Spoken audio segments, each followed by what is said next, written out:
এখানে যারা জামাত ইসলামী করে, যারা ইসলামী ছাত্র শিবির করে, তাদের জন্য আজকের এই অনুষ্ঠান না। হাদা বায়ানুল লিন্নাস হুদাল লিন্নাস, মানুষ পদবাচ্যে যারা বিবেচিত তাদের জন্য আজকের এই অনুষ্ঠান। সে যদি হিন্দু, বৌদ্ধ, খ্রিস্টান, মাজুসি যাই হোক, মুশরিকও যদি হয়, হাত্তা ইয়াসমা কালাম আল্লাহ সুম্মা আবলিগহু মা মানা। আল্লাহ তাআলা বলেন, হে নবী, অমুসলিমরাও যদি কোরআন শুনতে আসে তাদেরকে শুনতে দেবে এবং শোনা হয়ে গেলে নিরাপদে বাড়িতে পৌঁছিয়ে দেবে। এই কঠিন বিপদ এটা যাবার পরে আমি আল্লাহ বাঁচিয়ে দিয়েছিলাম তাদের, যে মানুষগুলো ইমানদার ছিল আর যারা তাকওয়া অবলম্বন করেছিল। আপনি দেখেন, 15.5 বছরে এত জুলুম, অত্যাচার, নির্যাতনে যাদেরকে কণ্ঠাসা করে রেখেছিলেন, এই মানুষগুলো এখনো পর্যন্ত মাজা খাড়া করে দাঁড়িয়ে আছে। এদের বাঁচিয়েছে কে বলেন? এদের যতটুকু ঈমান আছে, যতটুকুই তাকওয়া আছে, এই কারণে আমার আল্লাহ দুনিয়ায় বাঁচিয়ে দিয়েছে। আশা করছি আল্লাহ কিয়ামতের ওই কঠিন ময়দানে এই মানুষগুলোকে আল্লাহ বাঁচিয়ে দেবে। এই জন্য আমরা যেন জালেম হয়ে না যাই। অনেক মানুষ কিন্তু এখনো পর্যন্ত দিন গুনতেছে, দাঁড়ান আগে পাই। কি আপনি কি লক্ষ্য করেন না? ফাতিলকা বুয়ুতুহুম খাওফিয়াতাম বিমা যালামু, জালেমদের ভাড়গড়ি জুলুম করার কারণে যদি উজাড় গৃহ আল্লাহ বানিয়ে দিতে পারে, আগামী 5 বছর যারা ক্ষমতায় এসে জুলুম করবেন বলে বিভিন্ন ফোন দিয়ে আটতেছেন, আপনার বাড়ি 5 বছর পরে এরকম জালেমের মতো উজাড় গৃহ হবে না, ইন্টারন্যাশনাল পায়খানা হয়ে যাবে। এই জন্য সাবধান হবেন, আপনি থামবেন, ওইসব চিন্তা ভাবনা দূর করবেন। বিশেষ করে আমার জেলায় কুষ্টিয়াতে কোনো জালেম যেন চেয়ারে না বসে। এটা আমাদের হাতের সামনে আল্লাহ দেবে ইনশাআল্লাহ। কোন জালেমকে আমরা চেয়ারে দেখতে চাই না। যারাই আসুক তারা যেন নমনীয় আচরণ করে জনগণের সাথে।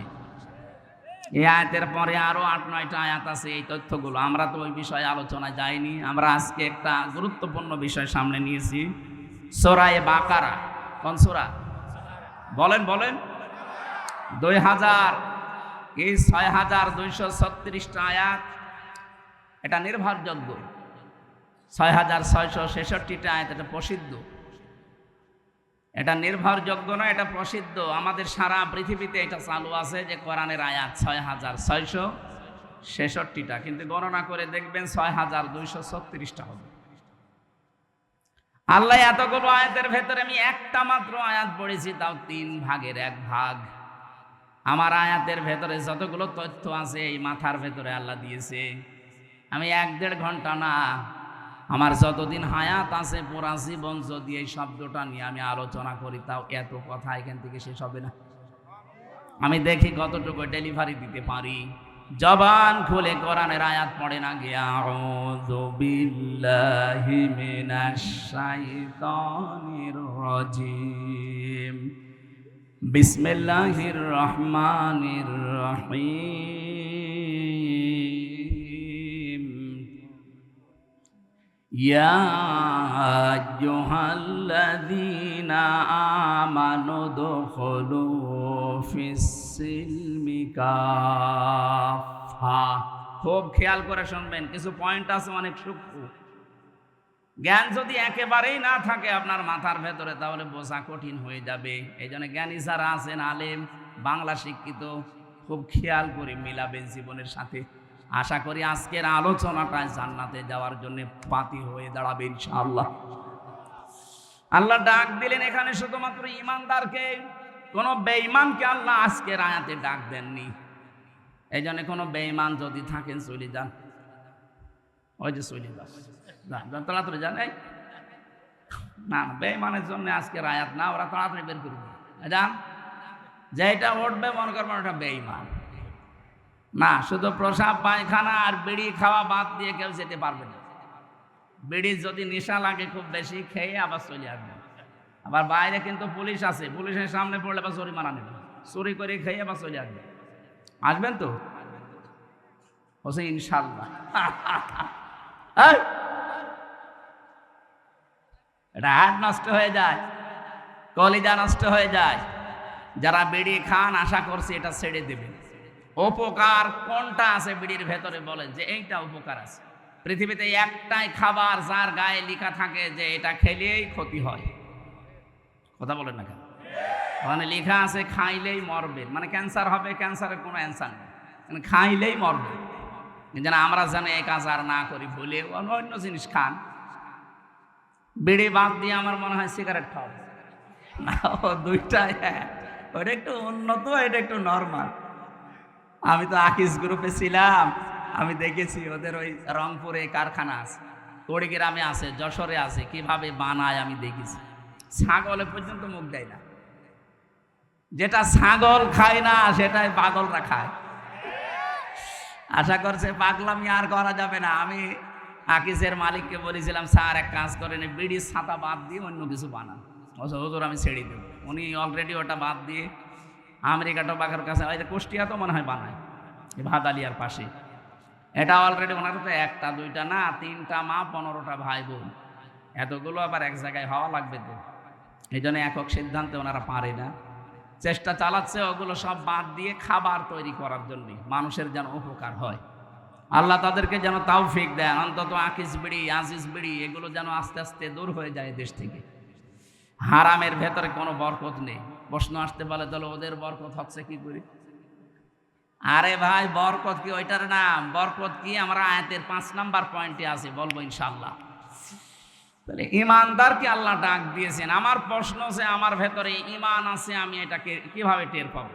বড় এরকম হায়াত আলী সাহেবের মতো দাড়ি থাকবে নাকি এরকম টুপি মাথায় দেওয়া থাকবে যে বিশাল ইমানদার? না। নবীজিকে সাহাবী প্রশ্ন করলেন, হে নবী, আমার ইমান আছে, আমি কিভাবে টের পাবো? বিশ্ব নবী বললেন, ইদা সাররাতকা হাসানাতুকা ওয়া সাআতকা সাইয়্যাতুকা ফাআনতা মুমিন। যখন তোমার ভালো কাজগুলো তোমাকে আনন্দ দেবে, আর অন্যায় কাজ করলে ভেতর থেকে একটা বাধা আসবে, ব্যারিকেড আসবে, তখন বুঝবা তোমার ইমান আছে। বাংলাদেশে ভালো কাজ সবার কাছে ভালো লাগে, বলেন? অন্যায় কাজ সবার কাছে অন্যায় লেগেছিল। অন্যায় জানার পরও অনেকে আরো আনন্দে বাধা দিয়েছে।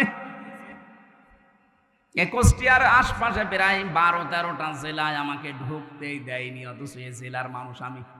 যারা দেয়নি তারাও বাইরের না, তারাও এই জেলার মানুষ। কোথায় আছেন আজ? পালিয়েছেন কেন?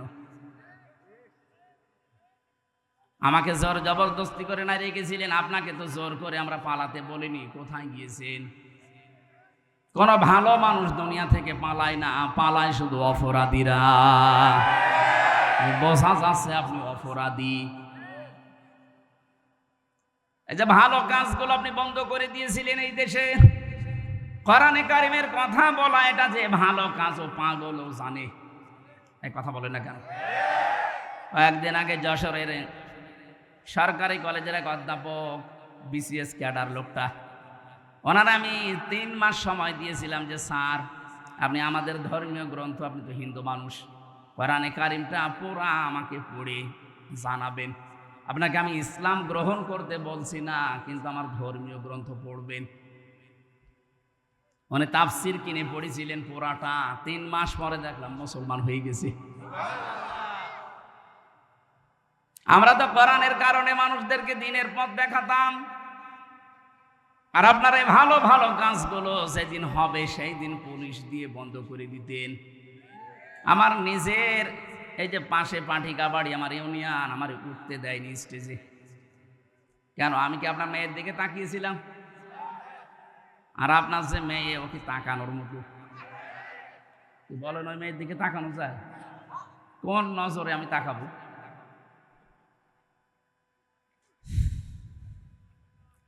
এই আমার কাটসাট কথা, এই ভালো কাজ যাদের কাছে ভালো লাগে, অন্যায় কাজ দেখলে যাদের কষ্ট হয়, ভেতর থেকে একটা বাধা আসে, বুঝবেন তার ইমান আছে। আর অন্যায় কাজ দেখলে যার ভেতর থেকে একটা বাধা আসে না, আরো আনন্দ লাগে, বুঝবেন আপনার ইমান নেই। আপনার দাড়ি থাকলেও, নামাজ থাকলেও, রোজা থাকলেও আপনি বেঈমান। এবার ইমান আছে কাদের আপনি অবশ্যই টের পেয়েছেন। তাদেরকে আল্লাহ এবার ডাক দিলেন, উদখুলু ফিস-সিলমি কাফা। আল্লাহ পাক বলেন তোমরা পরিপূর্ণভাবে ইসলামে প্রবেশ করো। এবার আমি আলেমদেরকে বলছি, এখানে আল্লাহ এখানে সিলমন দিয়েছেন, সিনের নিচে জের দিয়ে সিলমনের বাংলা অর্থ হয় ইসলাম। আর সিনের ওপরে জবর দিয়ে বাংলা অর্থ হয় শান্তি। আল্লাহ পাক এখানে কিন্তু ডাক দেননি ইমানদারেরা শান্তিতে প্রবেশ করো, কিসে বলেছেন? ইসলামে। বলেন ইসলামে প্রবেশ করো। এখন আমার প্রশ্ন হচ্ছে, আমি যে ইসলামে আল্লাহর কথা মতো প্রবেশ করব, এটা কি আংশিক না পূর্ণাঙ্গ? আরো জোরে বলেন। পূর্ণাঙ্গ যে ইসলামে প্রবেশ করলেন, কোথায় পেলেন? আল্লাহ পাক কাফাতান দিয়েছেন, উদখুলু ফিস-সিলমি কাফা। ইসলামে পরিপূর্ণভাবে প্রবেশ করো, আংশিক না পূর্ণাঙ্গভাবে। এ ঘোষণাকার। তাহলে এ ঘোষণা শোনার পরে আমার বিবেকে কি নাড়া দেয় যে আমি ইসলামে প্রবেশ করেছি পূর্ণাঙ্গ, এটা আমি কিভাবে টের পাবো? কোরআন শরীফ থেকে আয়াত নিয়ে আমি গবেষণা করে চিন্তা ভাবনা করে 5টা বিষয় বের করেছি। একটা দুইটা না, যতগুলো তাফসির মিলিয়েছি, মুফাসসিরিন ইকরাম লিখেছেন, কোন মানুষের জীবনে যদি এই 5টা আলামত দেখতে পান, 5টা সিমটম দেখতে পান, 5টা চিহ্ন দেখতে পান যে না এই 5টাই তার জীবনে আছে, সে যেন মনে করে যে আমি ইসলামে পরিপূর্ণ প্রবেশ করেছি। কুষ্টিয়াবাসী, এবার আপনি মেলাবেন নিজের সাথে একটা একটা করে। 1 নম্বরে আমি ইসলামে প্রবেশ করেছি, এর প্রথম আলামত আমাকে আত্মসমর্পণকারী হওয়া লাগবে। কথা বুঝতেছেন? এখন আত্মসমর্পণ করবেন কি করে? করেছিলেন এর আগে আপনি তাকান, আমাদের যিনি জাতির পিতা হযরত ইব্রাহিম আলাইহিস সালাম, গাছের মাথায় বসে কোড়াল দিয়ে তিনি কাঠ কাটছিলেন। আল্লাহ ওখানেই ডাক দিয়েছেন, ইযে ক্বালা লাহু রাব্বুহু আসলিম। সূরা বাকারার 131 নম্বর আয়াতের প্রথম অংশে আছে, আল্লাহ পাক বলেন ইব্রাহিম আত্মসমর্পণ করো। তিনি ওখানে বললেন, আল্লাহ এখান থেকে আমি কি করে আত্মসমর্পণ করি? আল্লাহ পাক বলেন, গাছের মাথায় কাঠ কাটা বাদ দিয়ে খাতনা করো কোড়াল দিয়ে, এইটাই আত্মসমর্পণ। এখন এই জন্য পুরা ইব্রাহিম নবীর পুরা জীবন পড়ে দেখেছি, আল্লাহ 50টা পরীক্ষা করেছিলেন, এটা 50 নাম্বার। উনি গাছের মাথায় বসে খাতনা করে আল্লাহকে বললেন, আসলামতু লিরাব্বিল আলামিন, বিশ্ব জগতের প্রতিপালক আমি আল্লাহর কাছে আত্মসমর্পণ করলাম, আমার নিজের বলতে আর কিচ্ছু নেই, সব আমি এখন সমর্থন করলাম। কাকে? আরো জোরে বলেন। সব সমর্পণ করে দিয়েছি আমি আল্লাহকে, আমার নিজের বলতে আর কিছু নেই। এটা আপনি কিভাবে বাস্তবে দেখাবেন আল্লাহকে?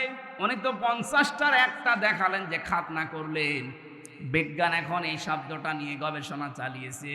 পৃথিবীর এই একটা জাতি যারা খাতনা করে, ইব্রাহিমকে যারা জাতির পিতা মানে। অন্যান্য ধর্মে যারা আছে তারা কিন্তু খাতনা করছে না, যদিও বিজ্ঞানসম্মত, এটা স্বাস্থ্যসম্মত। খাতনা করলে অনেক রোগ থেকে আপনাকে বাঁচিয়ে দেবে আল্লাহ। এই জন্য অনেক হিন্দু যারা শিক্ষিত, যারা মার্জিত, ওরা চুরি করে রাতের আধারে মুসলমানদের ডাক্তার দিয়ে চুরি করে খাতনা করে নিচ্ছে। আমরা যদি অনেকে মনে করি খাতনা করা মানেই মুসলমানই না, এটা ইব্রাহিম নবীর একটা সুন্নাহ, এটা আদর্শ, এটা রীতিনীতি। ওনাকে যে আল্লাহ 50টা পরীক্ষা করেছিলেন, 50টা পরীক্ষায় তিনি উত্তীর্ণ হয়েছেন। 50 নাম্বার পরীক্ষা ছিল এই খাতনা করা। আমরা যারা জাতির পিতা ইব্রাহিমকে মানি, তারা এই খাতনা করি কিনা? আরো জোরে বলেন। যারা জাতির পিতা ইব্রাহিম নবীকে মানেন না, অন্য কাউকে মানেন, তাদের আর খাতনা করার দরকার নেই, তারা থাকবেন ফুল হাতা। কথা বলছেন না কেন? যার আদর্শ আপনি তাকেই মানেন না, তো আপনারও কাটার দরকার কি? আশা করছে আমার আর নিচে নামা লাগবে না। এই কথা বলুন। এটা নিয়ে ভাগাভাগি করা বন্ধ করে দেন। জাতির পিতা একজন, আল্লাহর ঘোষণা দেওয়া, তার নাম। আরো জোরে বলুন। মিল্লাতা বিকুম ইব্রাহিম হুয়া সাম্মাকুমুল মুসলিমিন। এই যে হুয়া আছে, হুয়ার ফাইল কর্তা সরাসরি হযরত ইব্রাহিম আলাইহিস সালাম। কোন কোন তাফসিরে আল্লাহর নামও আছে, কিন্তু তিনি আমাদের জাতির পিতা, এই কারণে আমাদের নাম রেখেছেন মুসলিম। নাম কি? এখানে আমি সহ যারা বাবা আছি, বাবাদের এখানে 11টা দায়িত্ব এসে যায়। বাবা আছেন কারা? হাত তোলেন তো। এই আন্দাজ হাত তুলেন না, আমি কিন্তু 11টা জিজ্ঞাসা করবো। আন্দাজে বাবা হওয়া বাবা হলে আপনাকে 11টা কাজ করা লাগে। প্রথম নাম্বারে তার অর্থবোধক একটা নাম রাখবেন। আমাদের জাতির পিতা যেমন একটা অর্থবোধক নাম আমাদের রেখে দিয়েছিলেন, নাম রেখেছিলেন মুসলিম। নাম কি? কি সুন্দর নাম দেখেন তো, আত্মসমর্পণকারী। আর আমরা এমনও বাবা পেয়েছি, নাম রেখে দিয়েছে এমন নাম, হিন্দু না মুসলমান। এরকম নাম দেশে নেই, আমরা নাই নিলাম। আপনি কেন এমন নাম রাখবেন যেটা হিন্দু না মুসলমান বোঝা যায় না? আপনি তো মুসলিম জাতির পিতা ইব্রাহিমের সন্তান, এমন একটা নাম রাখবেন যে নামের ভেতরে আমার আল্লাহর পরিচয় পাওয়া যায়। কি সুন্দর একটা অর্থবোধক নাম আমাদের পিতা দিলেন। দেখেন, হুয়া সাম্মাকুমুল, এখানে আলেম নেই, জবান খুলে কোরআনের আয়াত পড়েন না কেন? হুয়া সাম্মাকুমুল মুসলিমিন। আমাদের পিতা এবার কি করলেন? আত্মসমর্পণ। এবার তাকাবেন আপনি একটা একটা করে, আমি বলছি। আপনি যে ইসলামে প্রবেশ করেছেন তার প্রথম আলামত এইটা, আপনি দেখবেন আপনার জীবনে মেলে কিনা। খুব সূক্ষ্ম বিষয়টা। আওয়াসা বিহা ইব্রাহিম বানিহি ওয়া ইয়াকুব ইয়া বানিয়া ইন্নাল্লাহা আসতাফা লাকুমুদ্দিন ইলা আখির আয়াত। সূরা বাকারার 132 নম্বর আয়াতের প্রথম অংশে আছে, আল্লাহ পাক বলেন তোমাদের জাতির পিতা ইব্রাহিম এবং ইয়াকুব তার সন্তানদেরকে ইন্তেকালের আগে এই ওসিয়তগুলো করেছিল। হে আমার আদরের সন্তানেরা, অবশ্যই আল্লাহ, এই ভালো করে, হে আমার আদরের সন্তানেরা, অবশ্যই আল্লাহ ইন্নাল্লাহা আসতাফা লাকুমুদ্দিন, তোমাদের জন্য মনোনীত করেছেন, নির্বাচিত করেছেন, চয়ন করেছেন, চুজ করেছেন একটা দিনকে। কাকে? এ পর্যন্ত যদি না বোঝেন পরের শব্দ বুঝবেন না। তোমাদের জন্য আল্লাহ নির্বাচিত করেছেন, পছন্দ করেছেন একটা দিনকে। কাকে? কে দিন? এই রাতের পরে যে দিন আসবে ওই দিন না। দিন এখন সারা পৃথিবীতে চলছে 4,500 দিন।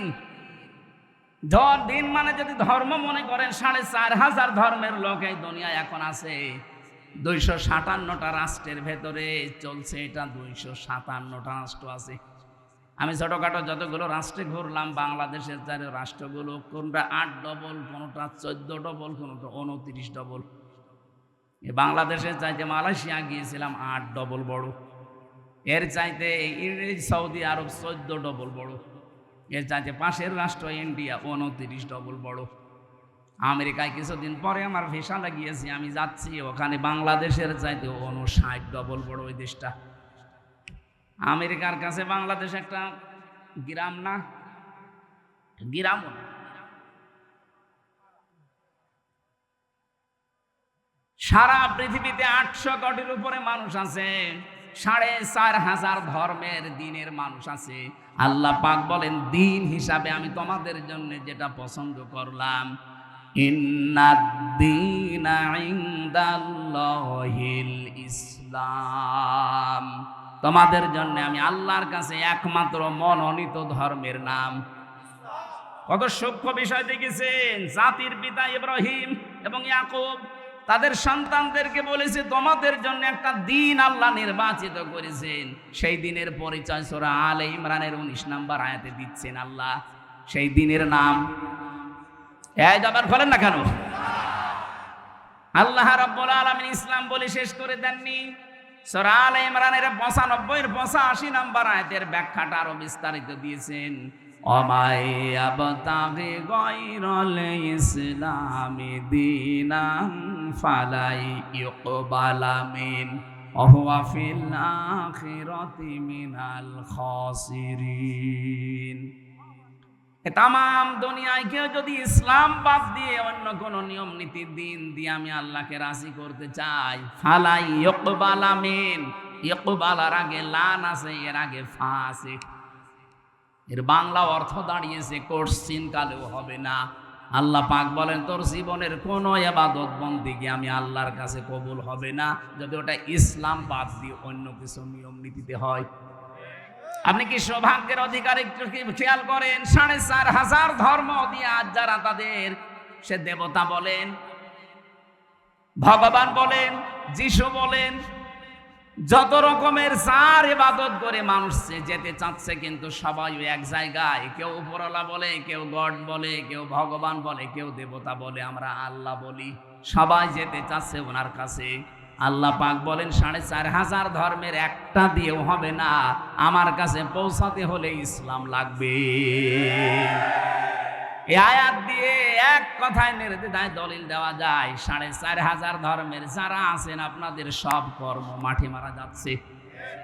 শুধু দুনিয়ায় শেষ আপনাদের না, ওয়া হুয়া ফিল আখিরাতি মিনাল খাসিরিন, সব চাইতে মারাত্মক ক্ষতিগ্রস্ত হবেন আপনি আখিরাতে। আমরা যদি দুনিয়ায় কিছুই না পাই দিন ইসলাম মেনে, অন্তত আখিরাত আমাদের নষ্ট হচ্ছে না। কথা বলেন ঠিক কিনা? এই জন্য আমাদের এখন থেকে সিদ্ধান্ত নেওয়া লাগবে, যা করি যেন দিনের ভেতরে থাকে। দিন মানে রাতের পরে যে দিন আসবে ওই দিনের ভেতরে, ইসলামের ভেতরে। কিসের ভেতরে? বিবাহ শাদী করতে হলেও দিনের ভেতরে থাকা লাগবে।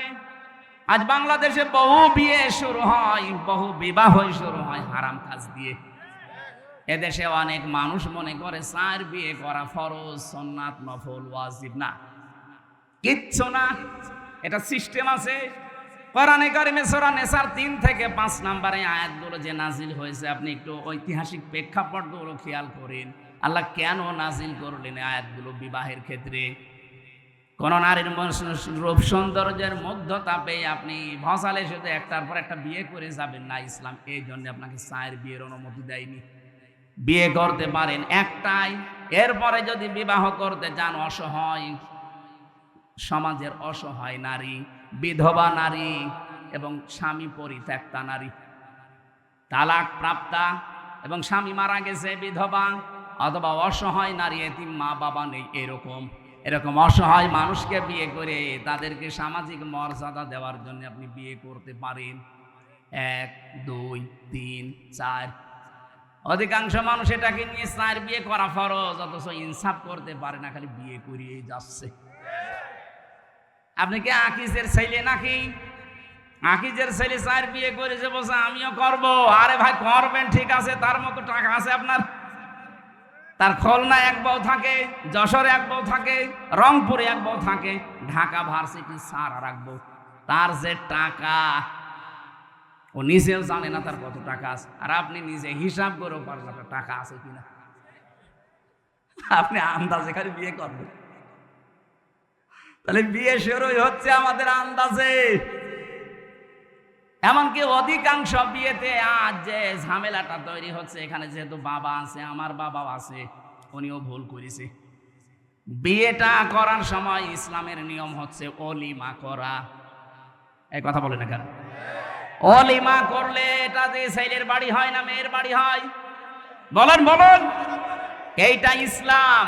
আজ ইসলামের এই নিয়ম বাদ দিয়ে যারা অলিমা বাদ দিয়ে বরযাত্রী যায়, মেয়ের বাড়িতে ১৫০, ২০০, ২৫০ মানুষ নিয়ে যাচ্ছে বরযাত্রী। কোথায় পেয়েছেন ভণ্ডামি? আমি মনে হয় মেয়ের বাবা এই জন্য বলছি নাকি? না, আমি এই জন্য আরো বলছি, কারণ আমার তো ছেলে নেই, আমার তো বাঁচা লাগবে। আমি যা করেছি ওটা ভুল হয়ে গেছে, থুক্কু।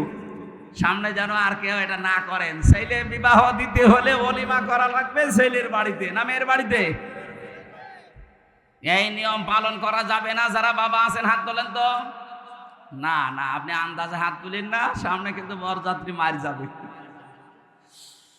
আমাদের হচ্ছে না, বিবাহ শাদীটা ইসলাম অনুযায়ী হচ্ছে না আমাদের। এটাকে আমি ইয়ারকি মারার জন্য, ফাইজলামি করার জন্য বললাম? এটা ইসলামের একটা শিয়ার, একটা নিয়ম। নবীজি যতগুলো বিয়ে করেছেন সব অলিমা করেছেন নিজের বাড়িতে। এ কথা বলেন না কেন? আপনি কোথায় পেয়েছেন ২০০ বরযাত্রী নিয়ে বাড়িতে যাওয়া যাবে?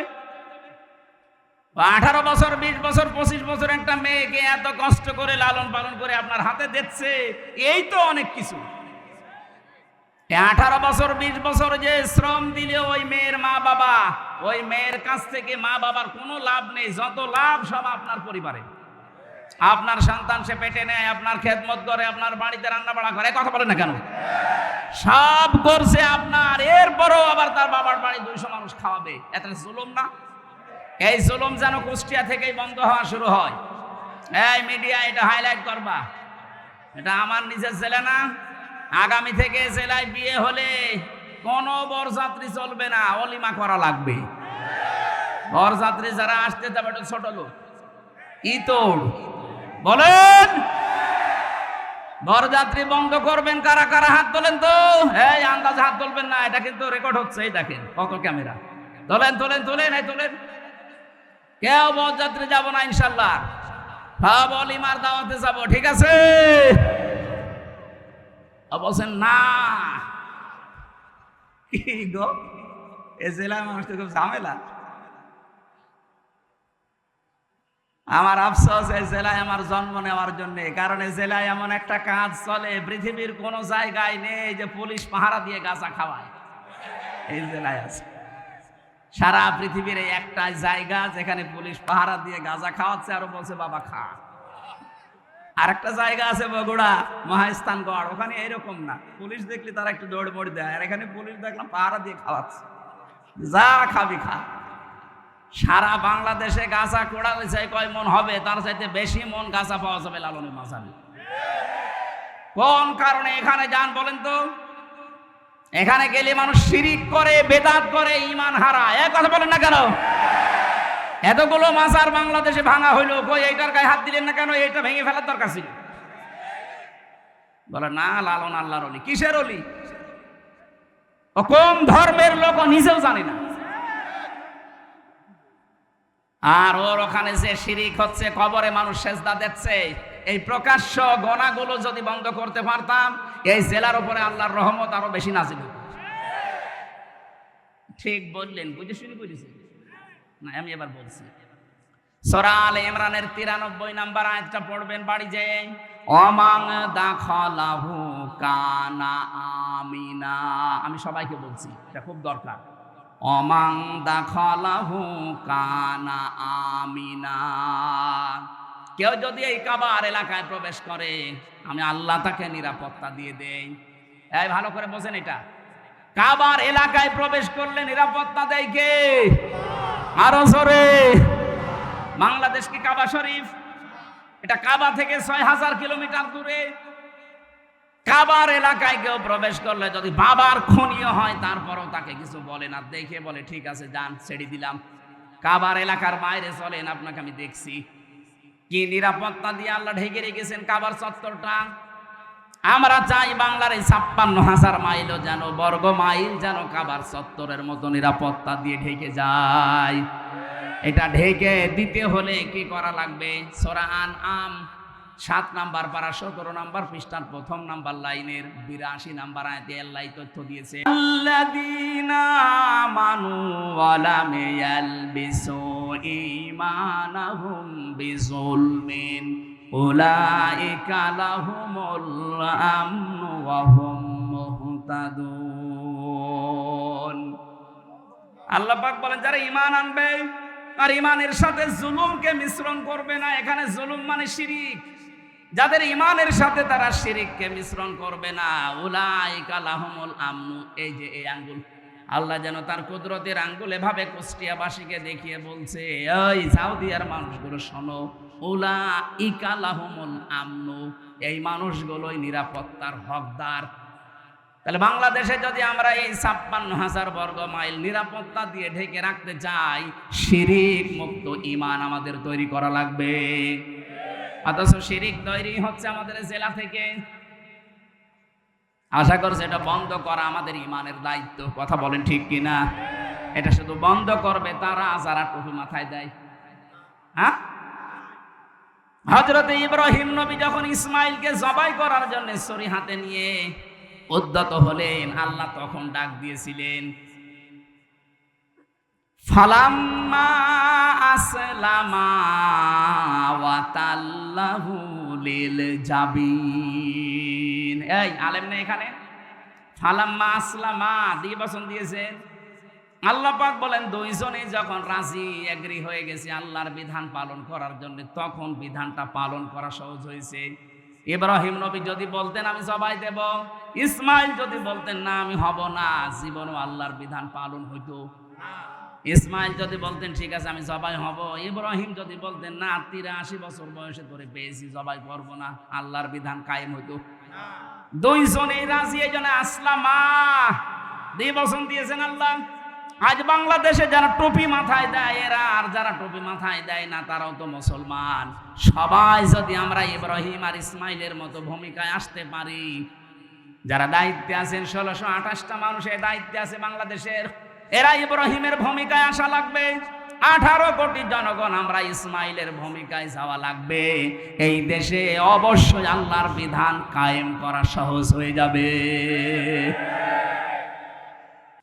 এখানে যারা জামাত ইসলামী করে, যারা ইসলামী ছাত্র শিবির করে, তাদের জন্য আজকের এই অনুষ্ঠান না। হাদা বায়ানুল লিন্নাস হুদাল লিন্নাস, মানুষ পদবাচ্যে যারা বিবেচিত তাদের জন্য আজকের এই অনুষ্ঠান। সে যদি হিন্দু, বৌদ্ধ, খ্রিস্টান, মাজুসি যাই হোক, মুশরিকও যদি হয়, হাত্তা ইয়াসমা কালাম আল্লাহ সুম্মা আবলিগহু মা মানা। আল্লাহ তাআলা বলেন হে নবী, অমুসলিমরাও যদি কোরআন শুনতে আসে তাদেরকে শুনতে দেবে, এবং শোনা হয়ে গেলে নিরাপদে বাড়িতে পৌঁছিয়ে দেবে। যদিও ফেসবুকের মাধ্যমে পলাতক কিছু আসামি, এরা উস্কানি দিচ্ছে দেশে মিথ্যা কিছু সংবাদ দিয়ে। ফেসবুকের কথা 100 ভাগ বিশ্বাস করবেন না, এটার 100 ভাগের প্রায় 98 ভাগই আমার মনে হয় মিথ্যা কথা। গতকালকে আমি ছিলাম মৌলভীবাজার, আপনাদের পাশের গ্রাম মাছপাড়ার কৃতি সন্তান। ওখানকার জেলার এসপি জনাব জাহাঙ্গীর আলম ভাই, জাহাঙ্গীর হোসেন মনে হয় না, জাহাঙ্গীর হোসেন টুটুল সাহেব, উনি জানাচ্ছিলেন যে আমার কুষ্টিয়াতে কালকে আপনার অনুষ্ঠান আছে, এই কথাগুলো বিভিন্ন জায়গায় বলবেন। যারা এই ফেসবুকের পাতায় পা দিয়ে দেশে বিশৃঙ্খলা সৃষ্টির জন্য পলাতক আসামিদের কথা শুনে উদ্বুদ্ধ হচ্ছেন, আপনি কিন্তু কয়েকদিন পরে চামড়া হারিয়ে ফেলবেন। কথার অর্থ বোঝেন? বলছেন না, অর্থ বোঝেন না? এদিকে আসে, আপনাকে জড়ি কোদাল দিয়ে বোঝাচ্ছে। এত বাংলায় বলছি, তাও যদি বুঝতে না পারেন তার মানে আপনিও মনে হয় লাইনে আছেন না। আমরা যেন উস্কানিতে পা না দেই, বিশেষ করে ইসকনের বিষয়টা নিয়ে যেটা শুরু হয়েছে। যারা দেশদ্রোহী তাদের কোনো ধর্ম নেই, সে যে ধর্মের লোক হোক, দেশদ্রোহী যারা তাদের বিচার অবশ্যই করা লাগবে, নয়তো এ দেশ তো আমাদেরকে বসবাসের অযোগ্য বানিয়ে ফেলবেন। এমনি ষড়যন্ত্র চলছে, থেমে নেই। যারা এতদিন বলতো আমাদের স্বামী স্ত্রীর সম্পর্ক, তারা কি বসে আছে? সে তো নয় স্বামীর বাড়ি বসে আছে, আর কেউ আছে তার দোলা ভাইয়ের বাড়ি। আমরা কোথায় যাব? সুতরাং এই ষড়যন্ত্রে আমরা যেন কেউ পা না দেই। উল্টাপাল্টা নিজে বিভিন্ন জায়গায় দেখি ফোন করে, ফোন নিজে রেকর্ড করে, নিজে এডিটিং করে, নিজে আবার ওইটা ছেড়ে দেয়। এটা মানুষের ভিতরে বিভ্রান্তি তৈরি করার জন্য। আমরা এতদিন পাগল ছিলাম, পাগল আমরা ভালো হয়ে গেছি। কথা বলেন না কেন? আমরা 15.5 বছরে প্রায় পাগল ছিলাম।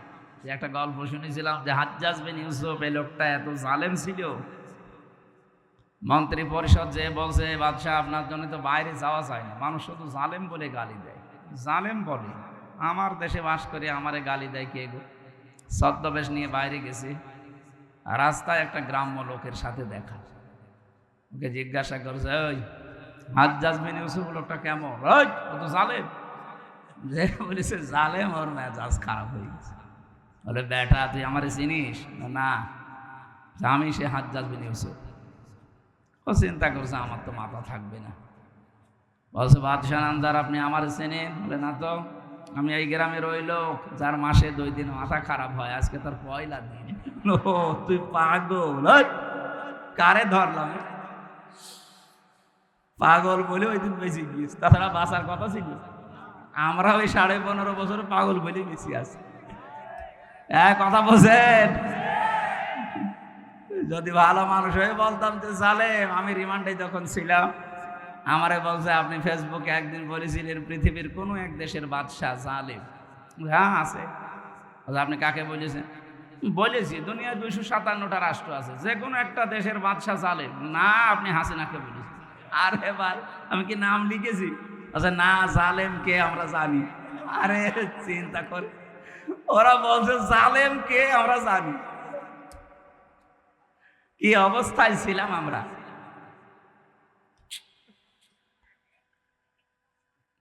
আল্লাহ একটা জগদ্দল পাথর আমাদের বুকের উপর থেকে নামিয়ে দিয়েছেন। আল্লাহ তাআলা বলেন ওয়াদানা আনকা বিসরাক আল্লাযী আনকাদা যাহরাক। হে নবী ১৫০০ বছর আগে আপনার পিঠকে বাঁকা করে ফেলেছিল একটা বোঝা, আমি কিন্তু বোঝাটা নামিয়ে দিয়েছি। ১৫০০ বছর পর আমাদের এই বুকের উপরও একটা পাথর চাপা দেওয়া ছিল। আমরা বাকরুদ্ধ হয়ে গিয়েছিলাম। দল মত জাতি বর্ণ ধর্ম নির্বিশেষে ধর্মের লোক পর্যন্ত তারা অসহায় ছিল। এটা বিশ্বজিৎ, একে আমাদের ধর্মের মানুষ বলেন, একটা হিন্দু মানুষ, তাকে পর্যন্ত ছাড় দেওয়া হয়নি। সে বলেছিল যে ভাই কিসের শিবির কিসের জামাত, আমি তো মুসলমানই না। তারপরও তারা ছাড়েনি।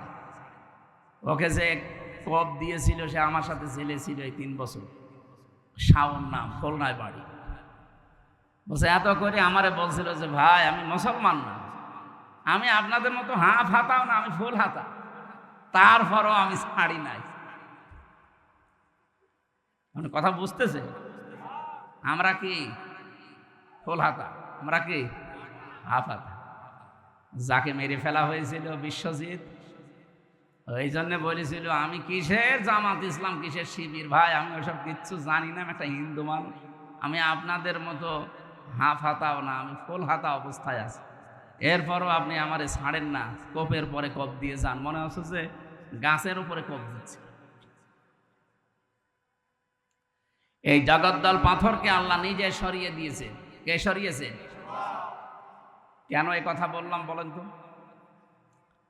আল্লাহ রাব্বুল আলামিন বলেন ওয়া মাকারু মাকারাও ওয়া মাকারনা মাকারাও ওয়া হুম লা ইয়াশউরুন। সূরা নমল 19 নম্বর পারার 20 নম্বর পৃষ্ঠার 4 নম্বর লাইনের 50 নম্বর আয়াতে আছে। আমি আধুনিকভাবে তাফসীরের সাথে মিলিয়ে বলছি। ওই মানধাত আমলে কি লেখা আছে ওটা বাদ দিন। এখন যুগের জ্ঞানের আলোকে বাস্তবতার সাথে আসলে কি মিলাতে হবে আয়াত দিয়ে দেখেন। আল্লাহ বলেন এটা হাজার হাজার বছর আগের কথা। মাকারু মাকরাও মাকারনা শব্দ দুইটাই কিন্তু একই। আল্লাহর ক্ষেত্রে ব্যবহার হয় কৌশল, আর কাফেরদের ক্ষেত্রে ব্যবহার হয় ষড়যন্ত্র। আল্লাহ বলেন ওরা ষড়যন্ত্র করেছিল, এমন ষড়যন্ত্র করেছে হে নবী আপনার বিরুদ্ধে, ইসলামের বিরুদ্ধে। আকাদে মাকারু মাকরহুম ওয়া ইনদাল্লাহি মাকরুহুম ওয়া ইন কানা মাকরুহুম লিতাজুলা মিনহুল জিবাল। হে নবী ওরা এমন ষড়যন্ত্রের জাল বিছিয়েছিল মনে হচ্ছে পাহাড় পর্যন্ত টলে যাবে। আপনি টের পেয়েছেন চারিদিক থেকে ওরা এমন ভাবে আপনাকে ষড়যন্ত্রের চালে বেঁধেছিল, আপনি তো মানুষ, পাহাড় পর্যন্ত তার জায়গা ছেড়ে দেবে, এমন ষড়যন্ত্র চলছিল। এটা তো ১৫০০ বছর আগে নাজিল হওয়া কথা। আমার তো মনে হয় ৮ সালে আয়াতটা নাজিল হয়ে ২৪ সাল পর্যন্ত ছিল। এমন কোন দিক বিভাগ নেই বাংলাদেশে যেখানে ওদের ষড়যন্ত্রের চাল পড়ে নাই।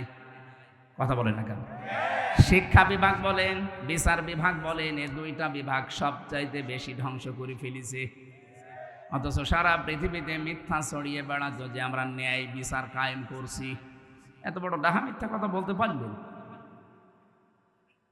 ন্যায় বিচার যদি কায়েম হবে, 3টা বছর আমার যে মামলা দিয়েছিলেন ও তো মূল্য চুরির মামলাও না, বানিয়ে একটা মামলা দিয়ে ন্যায় বিচার কায়েম হলে আমি 3 দিনও জেল খাটতাম না।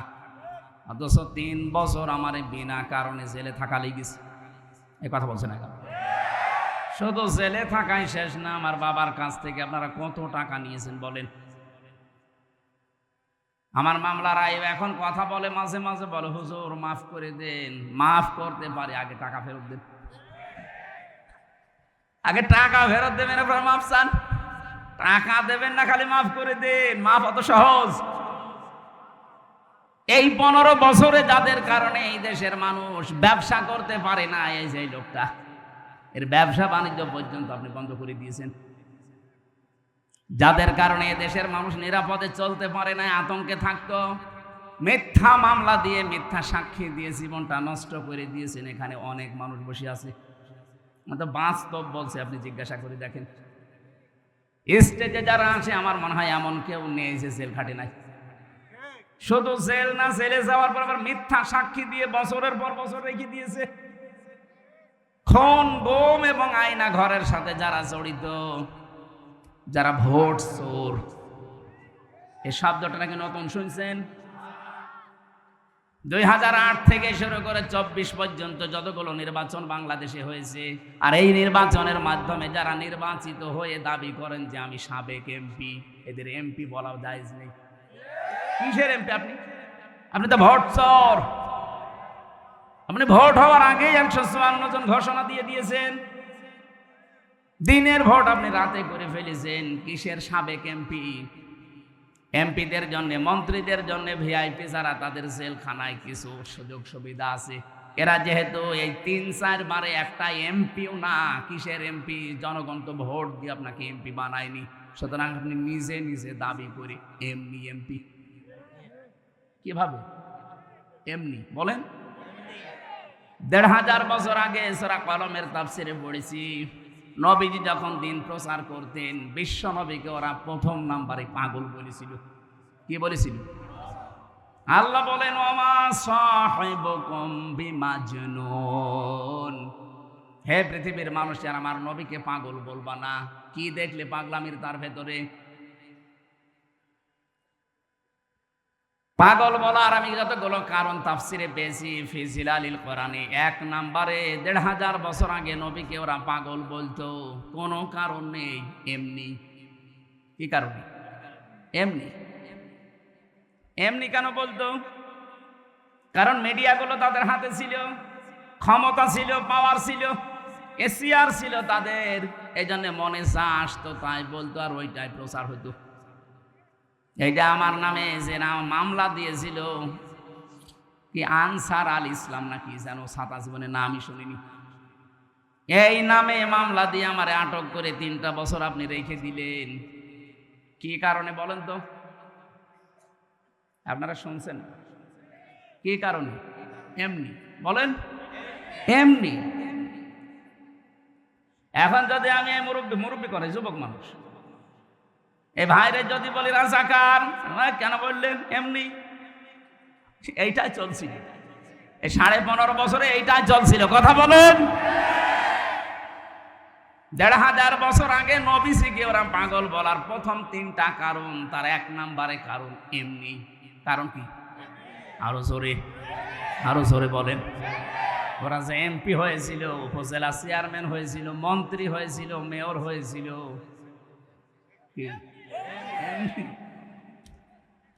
এর প্রমাণ আমাদের এই যে আমার চাচা তো চেয়ারম্যান ছিল, এমনি। কি আরম্ভ হয়েছিল বলেন তো? আল্লাহ পাক বলেন, এমন ষড়যন্ত্র মানুষগুলো করেছিল যে পাহাড় পর্যন্ত টইলে যাবে। এরপরের শব্দ কি? এখানে যারা আলেম আছে, ফারুক আজম ভাই, আল্লাহ পাক পরের শব্দটা এমন ভাবে মিলিয়েছেন, আপনি এই শব্দটা নিয়ে গবেষণা করবেন। অমাকারনা মাকরন, শব্দ কিন্তু একই। এখানে ফাইল কর্তা সরাসরি আল্লাহ নিজে।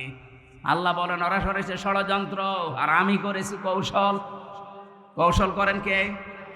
শব্দ এক, কিন্তু জায়গা বিশেষে অর্থ আলাদা। আল্লাহর ক্ষেত্রে ষড়যন্ত্র শব্দ মানায় না।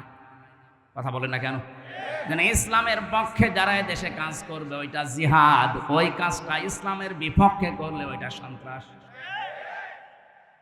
শব্দ এক, কাজ এক, কিন্তু ইসলামের পক্ষে করলে জিহাদ হবে, ইসলামের বিপক্ষে ওইটা করলে সন্ত্রাস হবে। ইসলামের পক্ষে কেউ কলম ধরলে, এই যে খালিদ হাসান সিপাহী সাংবাদিক, ইসলামের পক্ষে কলম ধরে, এই জন্য উনি হচ্ছে জিহাদকারী মুজাহিদ। কুষ্টিয়াতে বহু সাংবাদিক আছে ইসলামের বিরুদ্ধে, মানবতার বিরুদ্ধে কলম ধরে। এই কথা বলা যাবে না ভাই, একটু তাড়াতাড়ি করুন। অনুষ্ঠান একটা হলে ভালো হয়। আসলে হরিপুর কুষ্টিয়া সেই ব্রিজের পাশে আবার আছে রাতে আর একটা আছে। কোথায় আসছে সে মৌলভী বাজার নারায়ণগঞ্জ ঘুরে, এরপরে যদি আবার ডবল করা লাগে। আমি বললাম আব্বা এটা মাগরিবের পরে নিন, আপনারা তো বাস্তবতা জানেন না। মাগরিব থেকে এসা পর্যন্ত করে আমি ঠিক একটু রেস্ট নিয়ে ওখানে যে উঠতে পারতাম, এখন টানাটানি বেঁধে যাবে না। আজকের আয়াতগুলো তো আবার শেষ করা লাগবে। এই এত দেরি করেন কি? ওখানে কেউ নেই? মাইক ঠিক থাকলে আমি তো কাউকে দেখতে পাচ্ছি না, তাড়াতাড়ি করুন। সুবহানাল্লাহ আলহামদুলিল্লাহ লা ইলাহা ইল্লাল্লাহ, সুবহানাল্লাহ আলহামদুলিল্লাহ লা ইলাহা ইল্লাল্লাহ, লা ইলাহা ইল্লাল্লাহ মুহাম্মাদুর রাসূলুল্লাহ। আরো নিস্তব্ধ হওয়া লাগবে। আল্লাহ রাব্বুল আলামিন বলেন, আমি নিজে এমন কৌশল করেছি, কৌশল করার মতো মাসদার দিয়েছেন। মাকারনা মাকরান অহুম লা ইয়াশউরুন, তারা টেরই পায়নি। কি টের পায়নি আপনি দেখবেন। এবার বাংলাদেশের সাথে আয়াতটা মিলাবেন। ফানজুর কাইফা কানা আকিবাতু মাকরিহিম। আল্লাহ যেন হাত দিয়ে আমাদেরকে দেখাচ্ছেন। ফানজুর, ফা দিয়েছেন। নাজারা মানে এই চোখ দিয়ে দেখা না, শুধু নাজারা মানে গবেষণা করে দেখা, চিন্তা ভাবনা করা। র মানে এই চোখ দিয়ে দেখা। আল্লাহ ফানজুর দিয়েছেন। হে পৃথিবীর মানুষেরা, বাংলাদেশিরা, একটু নজর করে দেখো, আমি যারা ষড়যন্ত্র করেছিল মানবতার বিরুদ্ধে, দেশের বিরুদ্ধে, ইসলামের বিরুদ্ধে, দেখো তাদের অবস্থা আমি কি করেছি। আন্না দাম্মারনাহুম, অবশ্যই আমি আল্লাহ নিজে তাদেরকে ধ্বংস করে দিয়েছি। ওয়াকাউমাহুম আজমাইন, এবং তাদের সকলকে আমি নির্মূল করেছি। এ দায়িত্ব নিয়েছে কে? আরো জোরে বলেন। আল্লাহ দায়িত্ব নেওয়ার পরে কয়েকটা কথা এখানে জানিয়েছেন। তার সর্বপ্রথম কথা এইটা, যেটা এ দেশের সাথে 100 ভাগ খাপের খাপ মিলে গেছে। ফাতিলকা বুয়ুতুহুম খাবিয়াতাম বিমা যালামু। না, আপনারা শুনছেন না মনে হয়। কি টাকার জন্য মাহফিল দিয়েছেন শুধু? আরে ভাই, কথা তো শোনা লাগবে। এখানে ডিস্টার্ব করে কেন? কেউ আসবেন না। আমি কিন্তু প্রশ্ন করবো। আমি 1 ঘন্টা কথা বললে আরো 10টা প্রশ্ন করবো। আপনি 1 ঘন্টা কথা শোনার পরে যদি 5টা প্রশ্নের জবাব দিতে না পারেন, তো এই ক্লাস করার লাভ আছে? এ সময়টুকু আমার মনে হয় চার দোকানে বসে গল্প করলে ভালো হবে। অবশ্য ঠিক। কি আশ্চর্য না, আমরা ক্লাস করছি একটা, এই যে পাশেই বিশ্ববিদ্যালয়, ক্লাস হয় না ওখানে 45 মিনিট। কয় মিনিট? এখানে ভার্সিটির কেউ নেই। 45 মিনিট ক্লাস যারা নেয় ওদের যোগ্যতা নেই, তাই নেয় নাকি? এমন এমনও স্যার এই বিশ্ববিদ্যালয়ে আছে যারা 45 মিনিট না 45 ঘন্টা ক্লাস নিলেও কেউ উঠবে না। এমন এমন তথ্য তারা দিতে পারে। কিন্তু সরকার নিয়ম করে দিয়েছে 45-50 মিনিটের বেশি তুই ক্লাস নিতে পারবি, তুমি চলে যাও, আবার নতুন স্যার আসবে। কেন? মানুষের এই মেধায় কথা ধরার একটা লিমিট আছে। আমি বলেই গেলাম, আপনি শুনিয়েই গেলেন। একদিক থেকে শুনবেন, 45 মিনিটের পরে যা আসবে আগেরটা মুছে যাবে। এই জন্য নিয়ম হচ্ছে এই ক্লাস এইভাবে করানো। আমি তো গতানুগতিক কথা বলছি না, আপনি মিলাবেন, দেখবেন একেবারে কোরআনের সাথে মিলে যাবে। এর পরের শিক্ষাটা আমি দেব। আল্লাহ পাক বলেন, ফাতিলকা বুয়ুতুহুম খাবিয়াতাম বিমা যালামু। ফা দিয়েছেন। এখানে যারা আরবি গ্রামার আর বালাগাত মানতিক বুঝে, ফা শব্দটা 13টা অর্থে ব্যবহার হয়। আল্লাহ পাক তিলকা দেওয়ার আগে ফা দিয়ে মনে হচ্ছে এই আঙ্গুল দিয়ে আমাদেরকে দেখাচ্ছেন, ওই বাংলার মানুষেরা, ফাতিলকা বুয়ুতুহুম, বাইতুন না বুয়ুত বহু বচন, এই সেই ঘর। এই সেই, এই জবাব দেন না কেন? আল্লাহ বলেন এই সেই ঘর। কি এই ঘর? কি একটা ঘরের নাম না দিয়ে বহু ঘরের নাম দিলেন কেন? এই যে এই সেই ঘরগুলো খাবিয়াতাম বিমা যালামু, জনশূন্য হয়ে আছে, উজাড় গৃহ বানিয়ে দিয়েছি, সার শূন্য বানিয়ে দিয়েছি তাদের জুলুমের কারণে। কারণ এই ঘরের ভেতরে বসে জুলুমের দুর্বিসন্ধি করত। আপনি দেখেন আগস্টের 5 তারিখের পরে বিকাল 5টা বাজতে বাজতে জালেমদের বাড়ি ঘরের ইট পর্যন্ত জনগণ খুলে ফেলেছে। এর 1 নাম্বার প্রমাণ আমাদের হানিফ সাহেবের বাড়ি। আবার কি দেখাবেন আপনি? বাড়ির ইট পর্যন্ত খুলে নিয়ে চলে গেছে মানুষ। আমি গত পরশু দিনও বাড়ির সামনে দিয়ে যাওয়ার সময় দেখেছি বাড়িটা মনে হচ্ছে উজাড় গৃহ হয়ে গেছে। এখন জাতীয় টয়লেট বানাতে দেরি। হ্যাঁ, কাবা শরীফ একবার তাওয়াফ করছিলাম 16 সালে। হঠাৎ আমি উপরে গেলাম, দেখি আমার পেটে ব্যথা করছে। ওই দেশের যে পুলিশ আছে বললাম, ইয়া সাদেক, হে বন্ধু, আমার পেটে ব্যথা করছে, কি করা যায়? আমার বলছে কি, ইয়া হাজিউল হজ্জা তাই না বিলা দোকা। ও হাজি, দেশ কোথায়? জি তুমি বাংলাদেশ থেকে এসেছি। আমার বলছে, হাজি আপনি জানেন না এটা কোন জায়গা? আমি না তো, আবু জাহেলের বাড়ি। আপনি এখনো পায়খানা না করে দাঁড়িয়ে আছেন, তাড়াতাড়ি করেন। পায়খানা করে দেখি আমার পেটের ব্যথা ভালো হয়ে গেছে। আল্লাহ যেন আমাকে জানাতে যাচ্ছে, হামজা এত টাকা খরচ করে আসলে আর এই শয়তানের বাড়ি পায়খানা না করে চলে যাবা, তাড়াতাড়ি করো। 1500 বছর পরে আমার মনে হচ্ছে আল্লাহ ঠিক বাংলার জনগণের পেটে। আরে জালেমদের বাড়িগুলো যেহেতু এখন সব পরিত্যক্ত হয়ে গেছে, 3 মাসের ব্যবধানে বাড়িগুলো এখন উজাড় গৃহ। কথা বলে না কেন? 3 দিন আগের পেপারে দেখলাম ঢাকার ওই বড় বাড়িটা, যারা আবেগ নিয়েছে চুমা খেত, 3 মাসের ব্যবধানে এখন দল বেঁধেছে, টয়লেট করছে। 4-5 জন একসাথে, যে 4-5 দিকে সব মুখ দিয়ে টয়লেটে বসে আছে। কি বিদ্যুতের দায়িত্বে আছে কারা?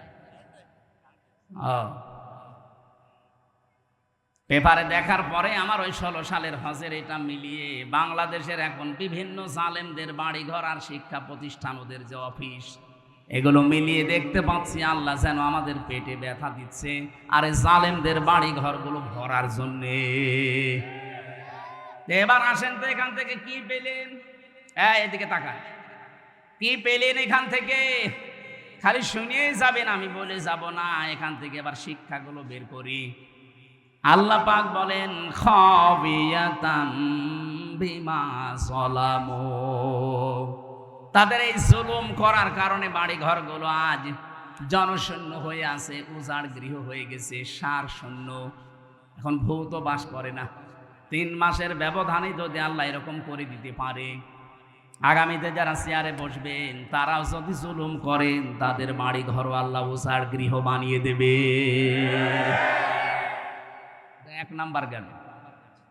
এরপরেও যদি কেউ শিক্ষা না নিয়ে ও যদি মনে মনে চিন্তা ভাবনা করে, দাঁড়ান বসি আগে চেয়ারে দেখেন কি করি। কথা বলে না কেন?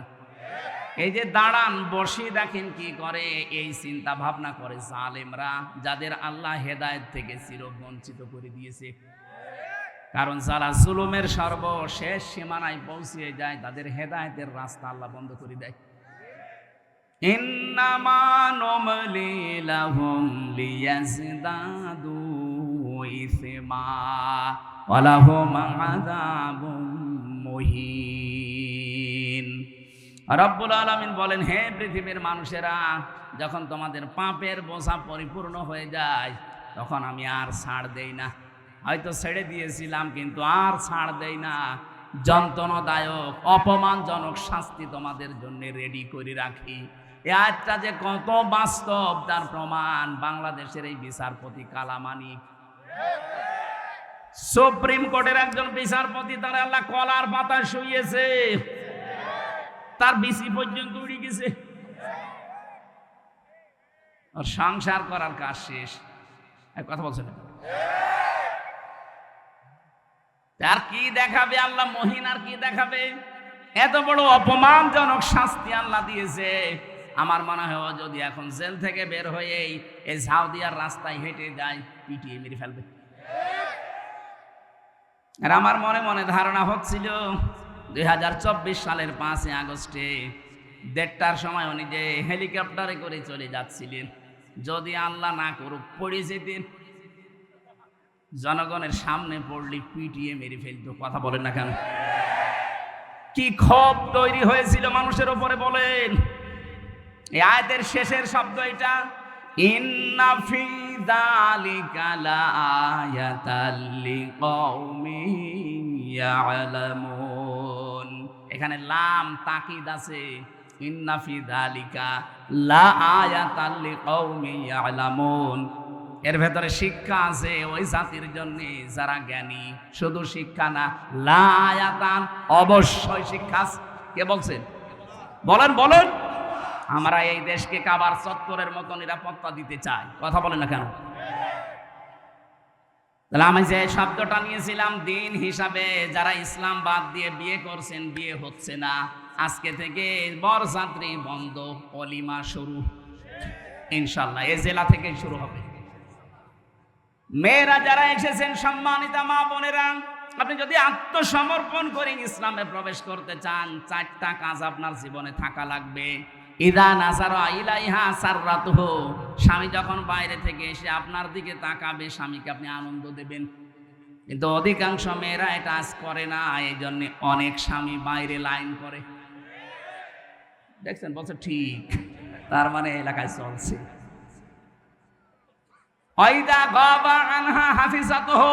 যখন স্বামী বাইরে যাবে, নিজেকে হেফাজতে রাখবেন।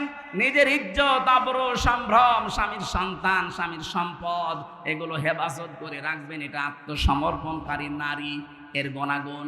3 নম্বরে, আলা দীনি যাওজাতিহা, স্বামী যখন বাইরে থাকবে, সে দিনের কাজে হোক, ইসলামের কাজে হোক, মানবতার সেবায় হোক, স্বামী যখন বাইরে থাকবে তাকে সাহায্য করবেন, আরো সময় দেবেন, তাকে উদ্বুদ্ধ করবেন, ছাড় দেবেন না। আপনি আরো তার প্রতিবন্ধকতা সৃষ্টি করেন। কি করে বেড়াও তুমি? কি করেন মানে? আপনার স্বামী মানবতার সেবা করে, ইসলামের কাজ করে, এই কথা বলছে না কেন? আপনি শুধু নামাজ পড়ে রোজা রেখে কালো বোরকা পরে নেককার হতে পারবেন না। স্বামীকে দিনের কাছে আপনাকে ছাড় দেওয়া লাগবে। কুষ্টিয়ার মেয়েদেরকে, বিশেষ করে বউ যারা আছেন, তারা স্বামীকে ছাড় দেবেন, উদ্বুদ্ধ করবেন দিনের কাজে। 4 নম্বরে, স্বামী যদি আদেশ করে, ওটা যদি জায়েজ হয়, জীবন থাকতে আপনাকে মানা লাগবে। আমি স্বামী, যত স্বামী এখানে বসে আছি, আমরা প্রতিটি স্বামী আমরা চাই বিয়ের পরে আমাদের মা বাবা আমাদের সাথে থাকবে। কথা বলে না কেন?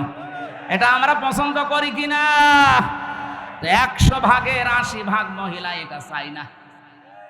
আপনি নামাজ পড়ে রোজা রেখে জান্নাত পাবেন না, আপনার আত্মসমর্পণই হয়নি। এটা 4টা বললাম। আল্লাহ রাব্বুল আলামিন বলেন, তুমি ইসলামে প্রবেশ করলে কিনা তার প্রথম আলামত হচ্ছে আত্মসমর্পণ করবা। দিন হিসাবে ইসলাম বাদ দিয়ে অন্য কিছু মানা যাবে? আরো জোরে। সুতরাং যৌতুক প্রথা দিনে আছে, ইসলামে আছে। যৌতুক দিয়ে যারা বিয়ে করে, যৌতুক নিয়ে যারা বিয়ে করে, এটা হিন্দুদের রীতি। এই যে গায়ে হলুদ দেওয়া, এটা হিন্দুদের রীতি। এক কথা বলে না কেন? আশা করছি দিনের বাইরে যেটা আল্লাহ মনোনীত করেছেন, এর বাইরে আমাদের যাওয়া যাবে না। ফালা তামুতুন্না ইল্লা ওয়া আনতুম মুসলিমুন। রব্বুল আলামিন বলেন, ইব্রাহিম নবী সন্তানদেরকে বলেছিল, ছেলেরা যাই করো, মুসলমান না হয়ে মরো না। কারণ মুসলমান না হয়ে কবরে গেলে কবর তোমাকে কিন্তু ছাড়বে না। কথা বলেন ঠিক কিনা? আমরা যাই করি আত্মসমর্পণ করব, আর মুসলমান না হয়ে কবরে আমরা যাব না ইনশাআল্লাহ। 2 নম্বরে আমি পেয়েছি ইখলাস অর্জন করা লাগবে। 3 নম্বরে আকীদা শুদ্ধ করা লাগবে। 4 নম্বরে উন্নত চরিত্র অর্জন করা লাগবে। 5 নম্বরে লেনদেনে স্বচ্ছ থাকা লাগবে। এটা বাংলাদেশে একেবারে দূর হয়ে যাচ্ছে। দেখতে মনে হয় আকাশ থেকে পালিয়ে এসেছে, খুব ভালো মানুষ, কিন্তু লেনদেন করে দেখবেন ওর মতো হারামি আর নেই। দোকানে বাকি যদি খায়, দোকানের সামনে দিয়ে যায় না, অন্য রাস্তা দিয়ে যায় না। আপনি ইসলামে প্রবেশ এখনো পরিপূর্ণ করেননি। আকীদা বিশুদ্ধ করা লাগবে। কেন বলছি? বাংলাদেশে একটা মুসলিম দলের উপরে একটা মিথ্যা তহমত দিয়ে বলা হয় যে ওদের আকীদা ঠিক নেই। অথচ বাংলাদেশে যদি আকীদার প্রশ্ন করেন, সবচাইতে শুদ্ধ আকীদার মানুষ হচ্ছে এই দেশে যারা একামতে দিন কায়েম করতে চায়। এই মাজলুম দলের ওপর একটা মিথ্যা তহমত দিয়ে সারা বছরের পর বছর এই তহমতটা আপনি চালিয়ে দিচ্ছেন। আপনার আকীদা ঠিক আছে? ফাঁসির দড়িটা গলার কাছে আসুক, আকীদা কত প্রকার কি কি সব বেরিয়ে যাবে। ভণ্ডামি করার জায়গা পান না। আকীদার যে কিতাবগুলো আছে, আমি তাফসীরের কিতাব থেকে, হাদিসের কিতাব থেকে পড়ার জন্য আহ্বান জানাচ্ছি। আমার 9:30টায় ওঠার কথা হরিপুরে, আর 5 মিনিট আছে। আজকের মতো আমি শেষ করে দিচ্ছি। পাঠিকা বাড়ি আছে এই সামনে মাসে, আজকের এই মাসে 27 তারিখে রাত 9:30টায় উঠবো। যত রাত পর্যন্ত পারি কথা বলবো ইনশাআল্লাহ। আল্লাহুম্মা আমিন। লা ইলাহা ইল্লা আনতা সুবহানাকা ইন্নী কুনতু মিনাজ জালিমিন। আল্লাহ তাআলা, আমার নিজের জেলা, নিজের ইউনিয়ন, এটা আমার পাশের ইউনিয়ন, এই সাউদিয়া কাশীনাথপুরের যুবকেরা এলাকাবাসীকে নিয়ে বিশাল আয়োজন করেছে। যে বিশাল খেদমতের দ্বারা আঞ্জাম দিল, আল্লাহ তুমি কবুল করে নাও।